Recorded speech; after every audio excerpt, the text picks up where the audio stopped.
지금부터 내가 해주는 얘기 들어주겠니? 할렐루야. 9월 28일 월요일, 하나님께서 오늘도 새날을 허락해 주셨습니다. 주 안에 우리 하나 찬양 올려드리겠습니다. 주 안에 우린 하나, 모습은 달라도 예수님 한 분만 바라네.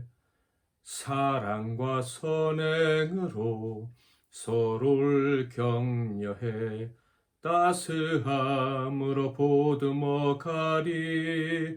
주님 우리 안에 함께 하시니 형제 자매의 기쁨과 슬픔 느끼네. 내 안에 있는 주님 모습 보네. 그분 기뻐하시네.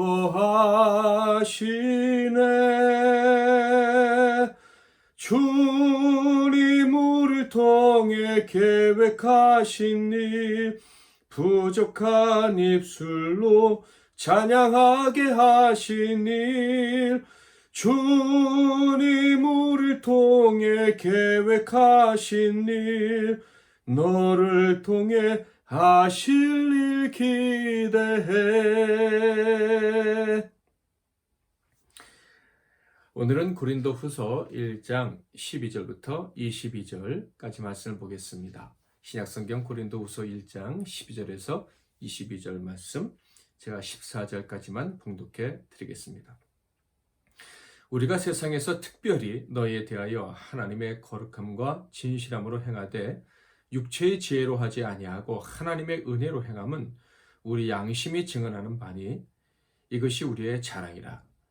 오직 너희가 읽고 아는 것 외에 우리가 다른 것을 쓰지 아니하노니 너희가 완전히 알기를 내가 바라는 것은 너희가 우리를 부분적으로 알았으나 우리 주 예수의 날에는 너희가 우리의 자랑이 되고 우리가 너희의 자랑이 되는 그것이라. 아멘. 오늘은 서로에게 자랑이 되는 성도들, 서로에게 자랑이 되는 성도들이란 제목으로 하나님 말씀을 상고하겠습니다. 참된 신자는 목자의 마음을 압니다. 예수의 마음을 안다, 이런 얘기죠. 그래서 참된 신자는 자기도 한 영혼을 위해 목숨을 내어주신 예수님과 같은 삶, 목자의 삶을 꿈꾸게 되지요. 그런 삶을 살 수 있는 용기가 내게 부족하고 은사가 부족하다라는 것을 인정하더라도 그런 삶을 살고 싶은 꿈을 꾸는 게 참된 성도인 것입니다. 그렇게 목자의 삶을 살고 싶은 자는 실제로 목자의 마음이 그 안에 있는 거예요. 아주 작더라도 반드시 있게 되어 있어요. 그 마음을 알거나 그 마음을 가진 성도라 한다면 고린도후서에 나타난 사도 바울의 마음에 충분히 공감할 수 있을 것이다 라고 생각이 됩니다. 충분히가 아니더라도 조금이라도 느끼고 공감할 수 있을 것이다, 저는 그렇게 믿습니다. 사도 바울이 보낸 눈물의 편지를 받고 고린도 교회가 회개했다는 놀라운 소식에 사도 바울은 용기를 내어서 고린도후서를 쓰기 시작했습니다. 그러나 고린도 교회의 문제가 완전히 해결된 것은 아니었죠. 몰래 들어온 거짓 선지자들의 선동이 있었고 그 선동에 넘어간 자들은 여전히 존재하고 있었습니다. 그러므로 고린도후서를 쓸 때 사도 바울의 마음은 기쁜 마음도 있었겠지만 여전히 걱정이 되는 마음, 그래서 마음이 많이 복잡했을 것이다 라고 상상이 됩니다. 그러나 사도 바울은 그 다양한 감정, 복잡한 감정 때문에 혼돈에 빠지지는 않았습니다.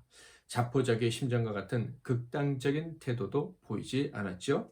그런 기가 막힌 상황 속에서도 사도 바울의 마음이 견고했다는 것을 다음의 구절을 통해 확인할 수가 있습니다. 12절부터 14절, 우리가 세상에서 특별히 너희에 대하여 하나님의 거룩함과 진실함으로 행하되 육체의 지혜로 하지 아니하고 하나님의 은혜로 행함은 우리 양심이 증언하는 바니 이것이 우리의 자랑이라. 오직 너희가 읽고 아는 것 외에 우리가 다른 것을 쓰지 아니하노니 너희가 완전히 알기를 내가 바라는 것은 너희가 우리를 부분적으로 알았으나 우리 주 예수의 날에는 너희가 우리의 자랑이 되고 우리가 너희의 자랑이 되는 그것이라. 이 구절에서 사도의 마음은 한 가지 단어에서 분명히 밝혀지고 있습니다. 자랑이라는 단어죠. 우리 서로가 서로에게 진실함으로 거짓이 없으므로 그래서 그것을 분명히 알게 되므로 서로가 서로에게 자랑이 되고 싶다는 거예요. 육체의 방법으로 행하지 않고 하나님이 원하시는 방법으로 서로에게 행했으므로 자랑스러운 존재가 되고 싶다. 이것이 사도 바울의 바람임을 알 수가 있어요. 아무리 고린도 교회가 사도 바울을 실망시켰다 할지라도 바울은 고린도 교회 성도들을 자랑스럽게 여기고 있었고 또 자랑스럽게 여기며 살고 싶었다 하는 것을 알 수가 있습니다. 특히 사람들 앞에서뿐만 아니라 마지막 날 재림하실 주님 앞에서 같이 섰을 때 서로를 자랑하고 싶은 그런 관계가 되고 싶었다 하는 것이 사도 바울의 마음인 거예요. 주님의 심판날 성도들은 목자를, 목자는 성도들을, 그리고 성도는 성도를 서로 자랑할 수가 있다면 얼마나 행복하고 또 아름다운 모습이라고 할 수 있겠습니까? 그러나 사도 바울의 이런 발행과는 달리 현실은 너무나도 힘들었죠. 고린도 교회 교인들 중에 여전히 사도 바울을 비난하는 자들이 있었던 것입니다. 사도 바울을 비난했던 가장 큰 이유는 사도 바울이 약속을 쉽게 어기는 자요, 믿을 만한 사람이 아니라는 이유 때문이었습니다. 그리고 여전히 많은 성도들이 이 터무니없는 이런 비난에 대해서, 이런 사람들의 말에 대해서 믿고 마음을 열고 믿을 준비를 하고 있었다 하는 거예요.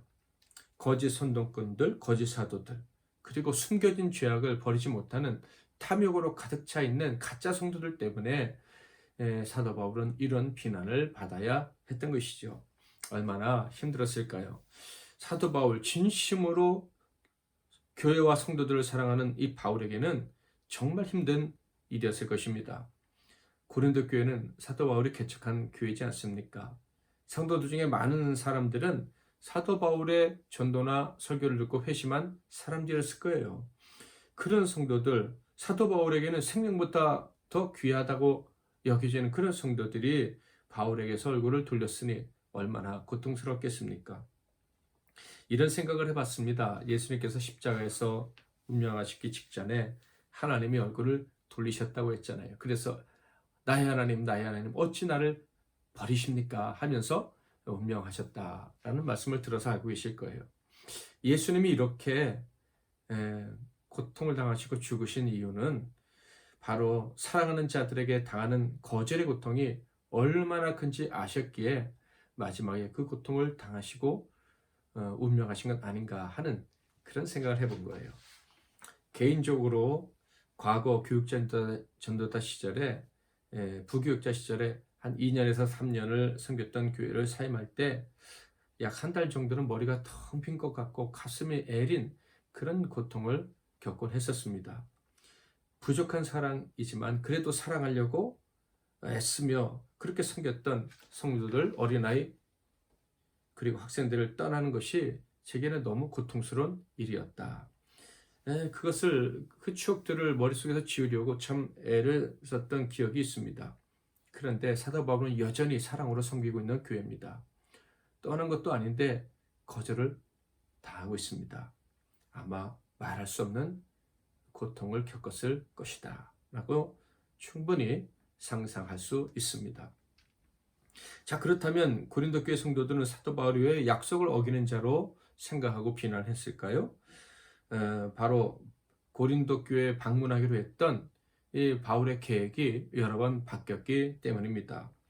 원래 바울은 에베소에서 고린도에 방문했다가 북쪽 마게도냐로 갔다가 다시 고린도에 왔다가 예루살렘으로 가기로 이렇게 일정을 잡았었습니다. 고린도 교회도 그것을 알고 있었습니다. 그런데 고린도전서 16장에 보면 사도 바울이 그 일정을 변경했다는 것이 나옵니다. 그러니까 2번 방문하려고 했었죠. 고린도에 방문했다가 마게도냐 갔다가 고린도에 갔다가 예루살렘으로 가는. 그런데 고린도서 16장에 보면은 한 번만 방문하기로 합니다. 먼저 마게도냐로 갔다가 고린도에 오겠다 이거죠. 그 이유는 짧게 2번 머무는 것보다 한 번 길게 머물면서 고린도 교회 문제를 바로잡으려고 했던 거예요. 그런데 이 약속마저도 지킬 수 없게 됩니다.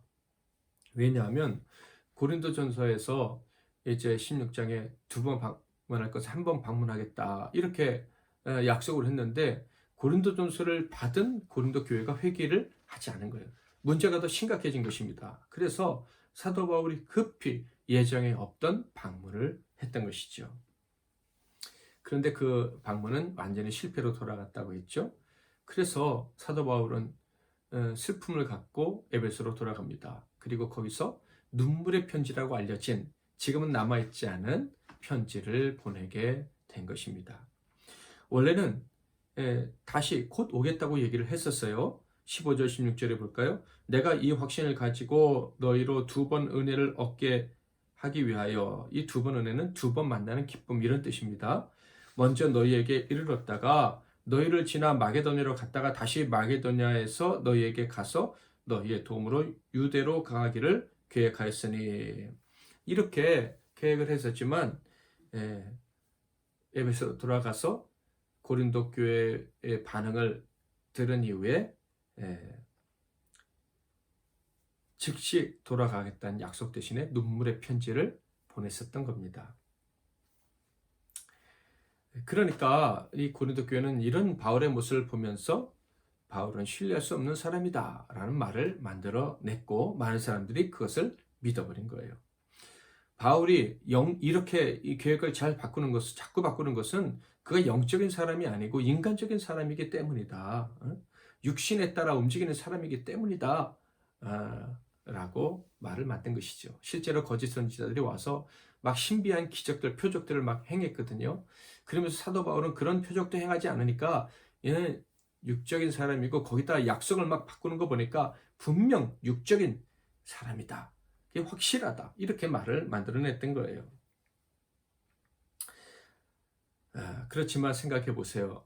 갑작스런 방문에도 불구하고 고린도 교회는 바뀌지 않았습니다. 편지에도 안 바뀌고 직접 방문해서 만났지만 변하지 않았어요. 그렇다면 또 간다고 한들 문제가 해결이 되겠습니까? 오히려 관계만 더 악화될 수 있었을 거예요. 그래서 사도 바울은 눈물의 편지를 보냈던 것이죠. 이건 분명 지혜로운 방법이라고 할 수 있습니다. 결과적으로 볼 때 어떻게 됐습니까? 사도 바울이 방문하지 않고 눈물의 편지를 보냈기 때문에 하나님이 그들의 마음을 바꾸셔서 고린도 교회가 회개할 수 있지 않았습니까? 그래서 바울과 다시 관계를 회복하고 고린도 후서를 보내면서 이제 너희들한테 갈게 하는 방문 약속을 할 수 있게 된 것 아니겠습니까? 이 모든 과정들을 보면서 우리는 사도 바울의 관심이 뭔지 확인할 수가 있습니다. 특히 고린도전서에서는 사도 바울의 관심은 사랑이었어요. 성도 간의 사랑. 이것이 최고의 관심이었죠. 교회는 하나님 나라의 모형입니다. 여기서는 모두가 하나가 되어야 되는 거예요. 성부, 성자, 성령님이 하나이신 것처럼 이 교회는 하나가 되어야 되는 거예요. 예수님이 오셨는데 왜 오셨습니까? 화목의 직분을 감당하려고 오셨던 거예요. 화목의 직분을 감당하시기 위해서 십자가를 지고 죽으신 거예요. 하나님과 우리를 화목케 하시고 성도와 성도를 화목케 하시려 말이죠. 그러므로 바울은 복음 전파와 함께 그 복음으로 하나님의 자녀된 자들이 화목하게 되는 것, 이것을 최고의 관심사로 여겼던 것입니다. 그래서 서로가 서로를 자랑스러워하는 공동체, 이것이 사도 바울의 꿈이었던 거예요. 바울이 약속을 변경했습니다. 자기중심적이고 독선적이어서 그렇게 한 것이 아니었어요.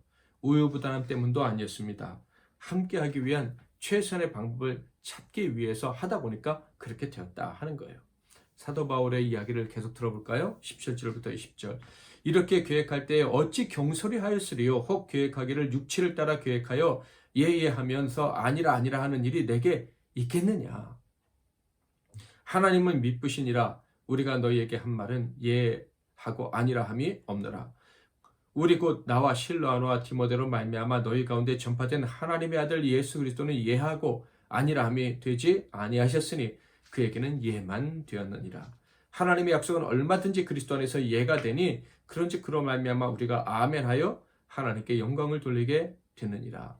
사도 바울의 목적, 모든 약속의 이유는 하나 되게 하려고, 화목케 하려고 한 것이지, 내가 그냥 필요에 따라서 마음대로 바꾸려고 약속한 것이 아니다. 내 약속은 그렇게 함부로 바꿀 수 있는 것도 아니다. 라는 얘기예요. 하나님의 사람들은 함부로 왔다 갔다 할 수 없다는 얘기죠. 오직 하나님의 뜻대로 움직이는 것이다. 이해했다가 내 인간적인 편리에 따라서 아니요 할 수 없다라는 거예요. 신실하신 하나님을 섬기면서 어떻게 서로에게 신실하지 못하게 쉽게 말을 바꿀 수 있겠느냐. 그렇게 할 수 없는 이유도 계속 얘기합니다. 그것은 하나님께 우리는 보증받은 사람이네. 이기 때문이라는 거죠. 하나님 보증해 주신 사람이 어떻게 함부로 행동할 수 있겠느냐는 거예요. 21절 22절 우리를 너희와 함께 그리스도 안에서 굳건하게 하시고 우리에게 기름을 부으신 이는 하나님이시니 그가 또한 우리에게 인치시고 보증으로 우리 마음에 성령을 주셨느니라. 성령의 보증을 받은 우리는 함부로 약속을 어길 수 없다는 거예요. 독선적으로 행동하거나 우유부단하게 행동할 수도 없다는 것이죠. 고린도 교회 교인들은요, 사도 바울이 에베소에 있을 때 그를 우유부단하다고 박해했습니다. 비난했습니다. 약속을 어겼다고 그는 우유부단하고 인간적인 사람이라고 말했죠. 그런데 사실 사도 바울이 에베소에 있을 때 어떤 일을 당했습니까? 박해를 당하고 있었어요. 심각한 박해에 직면해 있었다. 여러분, 박해를 받는 사람이 자기 계획대로 할 사람이 있겠습니까? 박해를 당하는 사람이 내가 이런 계획을 세웠으니까 이것을 수행해야지. 박해를 당하는 사람이 오늘 거기까지 가서 너희 만나기로 했으니까 오늘 간다. 이렇게 할 수가 있겠습니까? 내일을 할 수 없는데 어떻게 온전한 일정을 소화할 수가 있겠습니까? 매일 매 순간 그저 하나님의 인도를 바랄 뿐이죠. 모든 계획은 다 내려놓고 하나님이 오늘 죽이시든지 살리시든지 하나님의 인도를 받겠노라고 엎드릴 수밖에 없는 거예요. 그런데 고린도 교회는 사도 바울이 자신들에게 한 말, 그 약속만 붙잡고 그것이 이행되지 않는다고 바울을 비난했습니다. 바울의 입장에서는 얼마나 아팠을까요? 지금 죽느냐 사느냐 하는 판국에 오늘 오기로 했는데 왜 안 오냐? 이런 말은 합당한 말이 아니지 않습니까? 오늘 우리는 이 사건을 통해서 하나님께서 우리에게 주시는 교훈들을 얻기를 원합니다. 첫째로는 우리 자신이 가지고 있는 신앙적인 윤리적인 기준으로 함부로 다른 사람을 판단하지 말자 하는 것이에요. 정말로 하나님의 사람들은 자기 신앙을 기준 삼아서 삶의 형편과 상황이 전혀 다른 신자들을 함부로 판단하고 비난해서는 안 될 것입니다. 또한 한 가지 교훈을 더 얻을 수 있는데 그것은 무엇이냐면 내 상황을 이해하지 못하고 자신들의 기준으로 나의 진심을 곡해하는 사람들, 왜곡하는 사람들을 어떻게 대할 것인가 하는 문제입니다.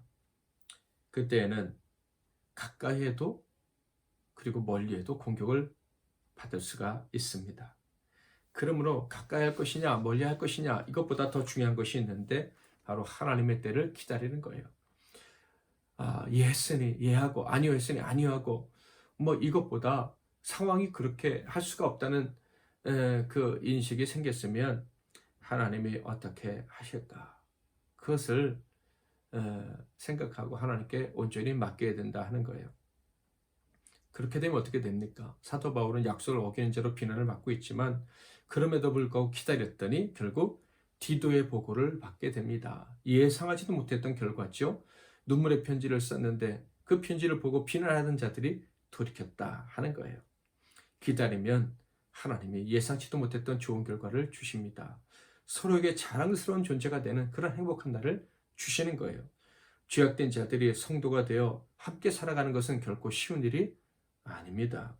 그럼에도 불구하고 모두가 목자의 심정으로 화목의 공동체를 위해 헌신하게 되면 서로가 서로를 자랑스럽게 여기는 그날을 만나게 됩니다.